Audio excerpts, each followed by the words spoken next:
الحق قادری صاحب وفاقی وزیر برائے مذہبی امور، آپ تشریف لائے، دل کے تھا گہرائیوں سے خوش آمدید کہتے ہیں۔ اسی طرح ممتاز ماہر کا نظام والے، لیکن مغرب سے جو پروپیگنڈا ہوتا ہے، دل آزاریاں ہوتی ہیں، ان کا عالمی سطح پہ امت کی حیثیت سے کوئی لا عمل ابھی تک تیار نہیں کیا جا سکا۔ اور وہ کیوں ہوتی ہیں؟ اس کی دو وجوہات ہیں۔ ایک، جس کمپنی کا مینیجر کمزور ہوگا وہ کمپنی کمزور ہو جائے گی۔ افراد کی بات نہیں ہے، اشخاص کی بات نہیں ہے، عامت الناس کی بات نہیں ہے، لوگوں کی بات نہیں ہے، مینیجرز کی بات ہے۔ اور اگر کوئی مینیجر اس راہ پہ چلے، کتنا چلا اس پہ بحث کی جا سکتی ہے، کیسے چلا اس پہ بھی ضرور بحث کی جانی چاہیے۔ لیکن جدید تاریخ میں پہلی بار سارے عالمی فورمز پہ آپ کے وزیر اعظم نے رسول محترم صلی اللہ علیہ وآلہ وسلم کے ساتھ اپنی تابعداری اور وابستگی کا اور وارفتگی کا اظہار کیا، اور دنیا کے مراکز میں بیٹھ کے ان ساری قوتوں کو للکارا جو مسلمانوں کے خلاف اسلام و فوبیا کو سامنے رکھ کے انفرادی ایکٹ اگر مغرب میں کوئی ہوتا ہے تو کسی مذہب کو اس کے لیے بلیم نہیں کیا جا سکتا، اینڈ رائٹلی سو، ٹھیک کرتے ہیں۔ لیکن اگر کوئی مسلمان یا مسلم ہولیے والا ہوگا تو یقیناً اس کا رخ، توپ کا رخ ہمارے مرکز تقدیس کی طرف موڑنے کی کوشش کی جاتی ہے۔ دوسرا پہلو کہ سلطنت عثمانیہ کے بعد نیشن سٹیٹس جب آئیں، مسلمان کمزور ہوتے گئے، اور اس میں بہت بڑا رول دنیا کی ان طاقتوں نے جو مسلمانوں کی ریاست کی مرکزیت کو توڑنا چاہتے تھے، ان کا میں نہیں کہوں گا، میں اپنی طرف دیکھوں گا، انٹراسپیکشن کروں گا۔ آج بھی اگر آپ پاکستان کے اندر دیکھیں تو آپ کو پتا چلے گا کہ دنیا کا کوئی ملک ایسا نہیں ہے جہاں لوگ، بے شمار لوگ امیر ہوں اور ملک غریب ہو۔ اس کا سبب ہمیں سوچنا پڑے گا اور اس طرف ہمیں توجہ دینے پڑے گی۔ دو باتیں میں اس پہ کہہ کے پھر ایک اور بات کی طرف آپ کی توجہ چاہوں گا۔ پہلا یہ، عربی میں کہتے ہیں حب الوطن من الایمان، کہ جو آپ کا مواطن ہے، مسکن ہے، جہاں پیدا ہوئے، جہاں آپ کے اجداد کے مزار ہیں، جہاں آپ کی نسلوں نے رہنا ہے، جہاں آپ کے ماؤں کے سروں کی آنچل ہیں، جہاں آپ کی بہنوں کی عزت و ناموس ہے، اس کے ساتھ محبت کرنے کا صرف ایک ہی طریقہ ہے، اور اس کے دو مختلف کارنرز ہیں، کونے ہیں، دو اس کے مختلف راستے ہیں۔ پہلا راستہ کہ یہ ریاست ہمیں حفاظت بھی دیتی ہے، ہمارے لیے لڑتی ہے، اس کے بیٹے اپنی جانیں اور جوانیاں ہتھیلیوں پر رکھ کے ہمارے لیے آج سمیت قربان کر رہے ہیں، ہمیں اپنا حصہ ڈالنا پڑے گا۔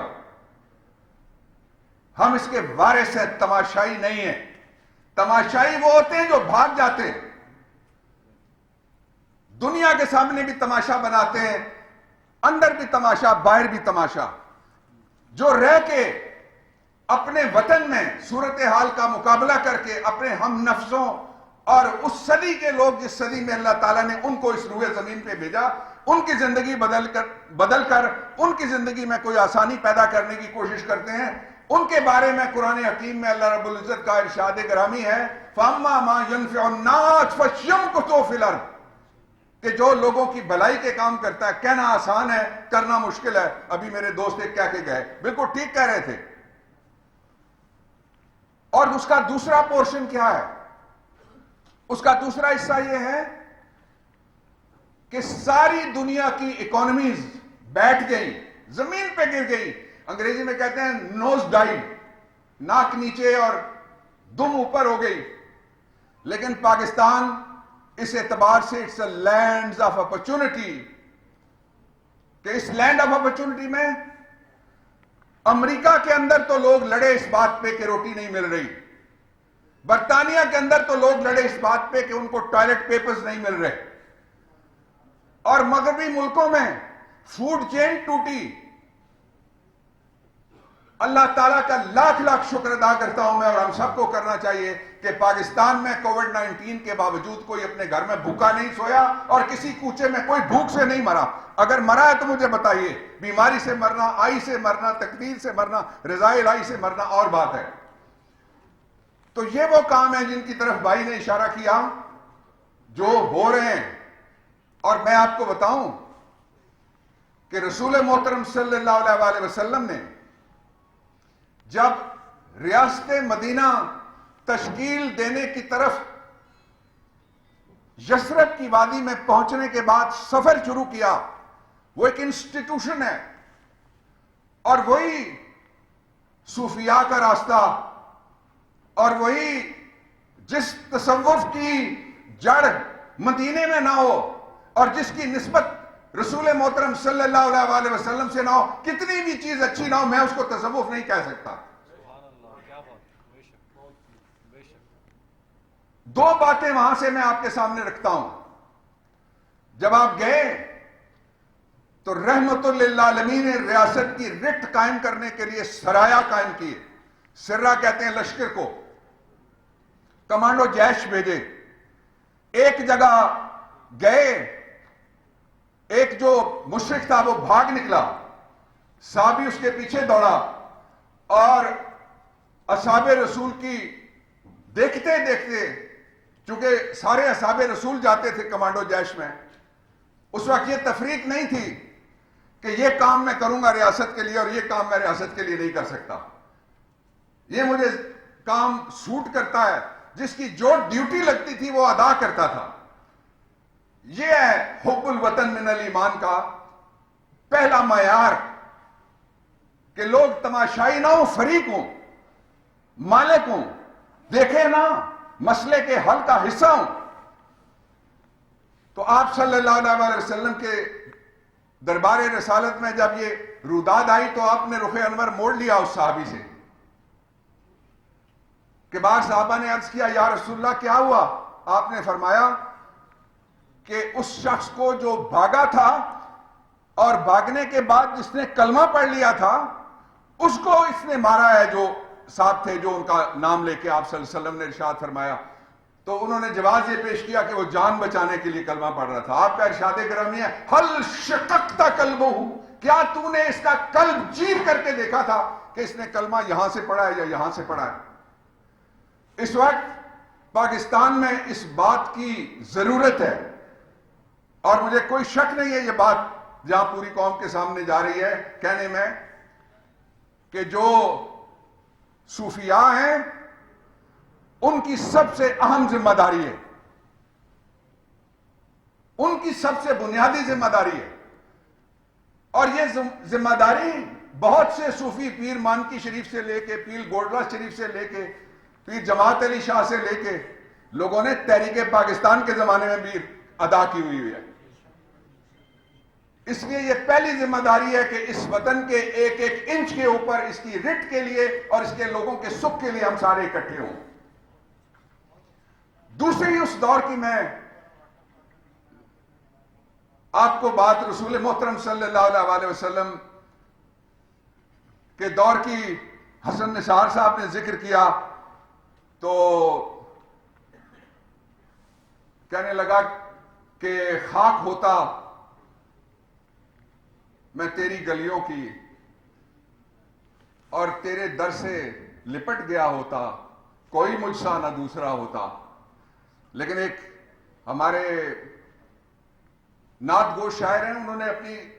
نعت شریف میں, قادری صاحب نے ایک فنکشن میں ان کو بلایا بھی تھا, جو اس گورنمنٹ کے آنے کے بعد پہلی سیرت الانبیاء کانفرنس ہوئی, انٹرنیشنل کانفرنس, اس میں وہ آئے تھے. جرال صاحب, I'm sorry پہلا نام مجھے بھول رہا ہے جی. تو انہوں نے ایک جو مصرع کہا وہ کمال کا تھا کہ یا رب میرے مدینہ ثانی کی خیر ہو، پاکستان کو مخاطب کر کے۔ مدینہ شہر کو بھی کہتے ہیں، مدینہ بستی کو بھی کہتے ہیں، بڑا قصبہ اس کو بھی مدینہ کہتے ہیں، وہاں رہنے والے کو مدنی کہتے ہیں، لیکن تخصیص ہو گئی آپ صلی اللہ علیہ وسلم کی تشریف آوری کے بعد مدینہ النبی، اس لیے انہوں نے لفظ درست طور پر مدینہ ثانی استعمال کیا، صرف مدینہ استعمال نہیں کیا۔ ادب پہلا کرینہ ہے محبت کے کرینوں میں، اور دوسرا یہ ہے کہ جو صاحب حیثیت ہیں، اور بہت سارے صاحب حیثیت ہیں، ان کو چاہیے کہ پاکستان کے اوپر، پاکستان کے لوگوں کے اوپر، ان کے خاندان میں، ان کے محلے میں جہاں مشکل وقت آئے وہاں اپنا حق اس طرح سے ادا کریں جس طرح قرآن حکیم کے آغاز میں تین جو ابتدائی کہ یہ کن کے لیے یہ سچی کتاب ہے، اس میں کوئی شک نہیں ہے، اتری کن کے لیے ہدایت کو دیتی ہے، تیسری جو علیحدہ سے صفت بیان کی گئی وَمِمَّا رَزَقْنَاهُمْ يُنْفِقُونَ، کہ جن کو میں نے رزق دیا ہے وہ انفاق کرتے ہیں، ڈسٹریبیوشن آف ویلتھ کرتے ہیں، اس کو حرکت میں لاتے ہیں، اس کو چھپا کے نہیں رکھتے کہ میں رمضان کے مہینے میں مہنگا بیچوں گا، اس کو کھول کے رکھتے ہیں۔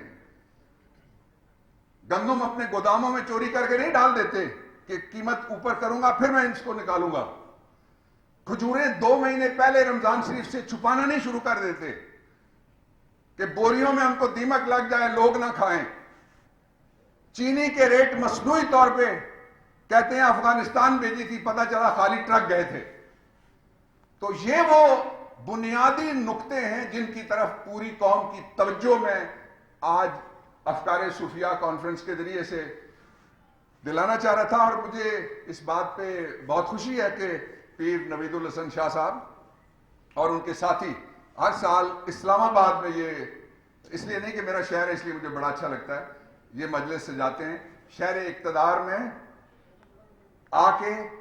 صاحب اقتدار جو بھی ہو اس کے سامنے کلمہ حق کہنا، یہ اصل جہاد ہے، اس کے لیے پوچھنے کی ضرورت نہیں ہونی چاہیے۔ کہنے والی بات گھر لے کے جو جاتا ہے اس کے سینے پہ اور اس کی چھاتی کے اوپر، اس کے ضمیر کے اوپر، اس کے نفس کے اوپر بوجھ ہوتا ہے۔ آخری بات میں آپ سے یہ عرض کرنا چاہتا ہوں کہ کچھ لوگ 5 بجے شام سے رات 12 بجے نہیں، صبح 1 بجے تک پاکستان کے بارے میں کوئی اچھی خبر نہیں دیتے۔ اتنی بری جگہ ہوتی تو وہ بھاگ چکے ہوتے، جا چکے ہوتے، چھوڑ چکے ہوتے۔ اور یار پنجابی میں کہتے ہیں جس کا کھاتے ہو، ہم تو ہمارے علاقے میں شاعر نے کہا کہ تیرا کھاواں تے تیرے گیت گاواں یا رسول اللہ۔ تو یہ وطن جس کی محبت ہمارے اوپر فرض ہے، ایمان کا حصہ ہے، یہ صرف فوج کی ذمہ داری نہیں ہے کہ باقی سارے آرام سے رہیں، مرنے کی باری آئے ہم ان کو کہیں میری جگہ پہ، وہ ابن انشا نے کہا تھا کہ سچ اچھا پر اس کے لیے کوئی اور مرے تو اور اچھا، ناحق کو کیوں پاگل ہو، سکرات بنو خاموش رہو، اور آنکھیں موند کنارے بیٹھو، من کے رکھو بند کواڑ، انشا جی لوگ دھاگا لو اور لب سی لو خاموش رہو۔ میری آپ سب سے درخواست ہے جہاں آپ کے وطن کی بات آئے بولیے، لکھیے، وی لاگ بنائیے، ٹیکسٹ میسج کیجئے، اس لیے کہ یہ سارا نیریٹو ہندوستان کے سابق آرمی چیف کی ویڈیو نکالیے، بکرم سنگھ، آپ کو وہاں ملے گا۔ آپ جنرل بخشی ہندوستان کا سابق جرنیل کور کمانڈر، اس کی ویڈیو نکالیے پاکستان کے خلاف، یہ میٹیریل آپ کو وہاں ملے گا۔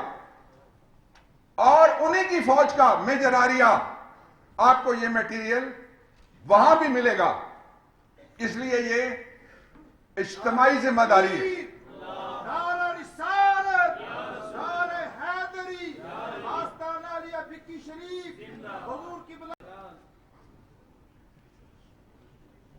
کچھ نہیں مانگتا شاہوں سے یہ شہدا تیرا، اس کو کافی ہے فقط نقش کف پا تیرا۔ دستگیری میری تنہائی میں تو نے ہی تو کی، ارے میں تو مر جاتا اگر ساتھ نہ ہوتا تیرا۔ اور لوگ کہتے ہیں کہ سایہ تیرے پیکر کا نہ تھا، لوگ کہتے ہیں کہ سایہ تیرے پیکر کا نہ تھا، میں یہ کہتا ہوں جہاں بھر پہ ہے سایہ تیرا۔ اور ایک بار اور تو یثرب سے فلسطین میں آ، راستہ دیکھتی ہے مسجد اقصی تیرا، اور پورے قد سے جو کھڑا ہوں تو یہ تیرا ہے کرم،